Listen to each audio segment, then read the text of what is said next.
Hey everyone, Wirgo here. Today we're going to be reviewing the newest dev diary that just came out for EU4. It's a dev diary about Mali specifically, and to announce that the broader region they'll be working on for this next expansion is Africa, which is actually great because the last time Africa got majorly changed, at least map-wise as far as I've seen, is the Art of War, and that came out ages ago. Now, this isn't the first dev diary they've released in this new cycle. They did release one last month, sort of surprise, but it was really just looking at the metrics of EU4 itself and not really announcing any new content.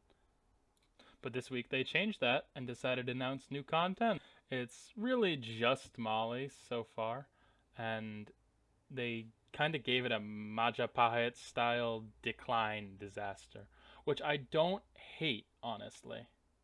It's pretty cool. But I hope this kind of historical railroading isn't the direction they go with all failed empires in the future, because I'd like to see some normal mission trees for them instead of focusing on their past. I don't know. So this is the conditions and what it gives you. It's not as bad as Majapahit at all, but it's also been said that they spawn pretender rebels every time your ruler dies, which I think is just really annoying. And as if all those negative modifiers weren't enough, you lose the stability at the beginning of the disaster. That's kind of normal for disasters, though, and it does raise stab costs, so to get it back up, it's kind of annoying. They also showed us a bunch of events, but they didn't give us any of the trigger conditions. I think they're probably pulse events, but they also didn't show us anything they do. They just showed us the text and the options. Now those events look cool. I'm glad they're adding them. But I hope they release more about them in the next dev diary, or at least a dev diary after that, or, in this cycle, because I don't just want to see events. They mean nothing if they don't show me the modifiers they give or what happens. You can kind of contextualize what's going to happen. It looks like it's going to be a lot of unrest, and maybe rebels popping up like 2 or 1 stack size. I mean that by like multiplier for it. And after that, when they finished with the decline of Mali stuff, they started getting into the missions and how they would interact with the decline of Mali and everything else. And it's just like Majapahit, really. You finish a mission tree and it'll end the disaster for you. Kind of railroading, kind of not, but it's the best way to end the disaster within the mechanics we have now, and I do like it when they incorporate disasters into mission trees when they used to not really do that. So yeah, I say keep integrating mission trees to other parts of the game instead of just keeping them standalone. Next, they kind of showed us some of the events that come with the missions, which is always really cool. I love when there's events that are linked to missions. Like how you can make Timbuktu your capital if you conquer the region. Really cool stuff like that. They give a lot of missions to consolidate Western Africa, which is always great. I love permanent claims from missions. And then this one's, I think, is probably going to be nerfed. It's pretty overpowered, because you could upgrade from tier 2 to tier 3 for free, which is just kind of ridiculous. It's probably going to be just a base level upgrade to keep it contained. And then this one, it just gains an accepted culture. It's not that bad, but it is nice to lose that years of separatism. Really helps with containing that unrest that you get from the disaster and low stability that also come with the disaster. And after they showed us that part of the mission tree, they kind of started showing us the post-disaster stuff, like this. High-quality ivory. It raises the trade good price for 20 years, I think it is, which is nice, but not super impactful. And it raises it for everyone, so kind of balanced in that way. And next, they showed us what I think is the biggest thing that's going to be nerfed.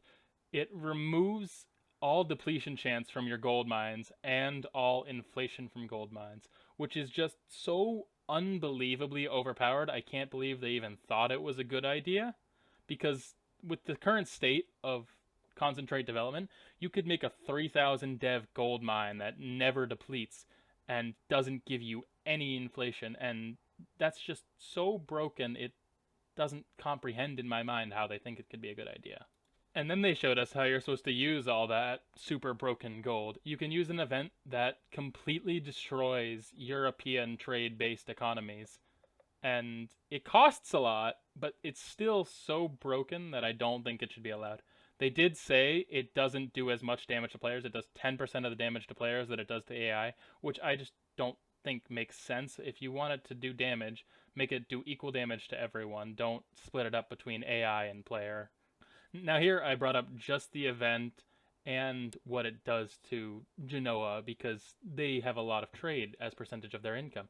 Here I think it's roughly like 40%, give or take a few. This event gives 1.5 inflation per percentage of trade income in relation to total income. Usually it's going to be like 33% of your income. So you're getting 1.5 inflation times 33.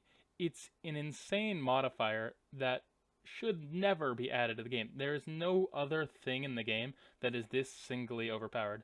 And they're trying to emulate Mansa Musa's crashing of the Egyptian economy in real life during his Hajj to Mecca. But I don't think that can be adequately shown in game without completely breaking the game. It's just a matter of balance. There's many things in game that they've removed for balance purposes, like how the Ottomans can't annex the Mamluks in a single war, because it would simply be too overpowered for any nation to do that, a player nation or an AI nation. So I don't know how they think this fits in relation to how they've been treating the other things in the game. That for the most part wraps it up, but they did leave some closing remarks for the small highlights. They're talking about the colonization missions that they added based on Abu Bakr, who is a legendary figure, and I like that they're keeping it legendary instead of trying to make it a fact. It adds a lot of flavor to Mali, I think, and allows for a path that players are gonna take and helps guide them towards the best way to do it, I guess. There's also connection to Maghreb, and I'd like to see more of this kind of mission in North American and South American natives. It allows you to purchase a province in Europe, which makes a lot of sense because it traditionally happened in Africa and in Asia where Europeans are purchasing provinces. And now this is allowing other people to kind of reverse colonize Europe if they're more advanced and stronger than European nations. And I think that makes a lot of sense because EU4 hasn't really explored how a strong nation in South America, North America, Europe, or Asia could really reverse the effects of what happened historically. And they also finally added something that allows you to kind of pick between a humanist and a religious path, which is really nice to have in missions, allowing you to pick between the two instead of forcing you into one. I love when they have those kind of branching paths, kind of like a Eu4 style tree. And that's all for this dev diary. There'll be another one next week, and I think if this video does well, I might make another video on it. What did you think about this week's dev diary? Tell me down in the comments below, and give a like, comment, and subscribe. See you next time.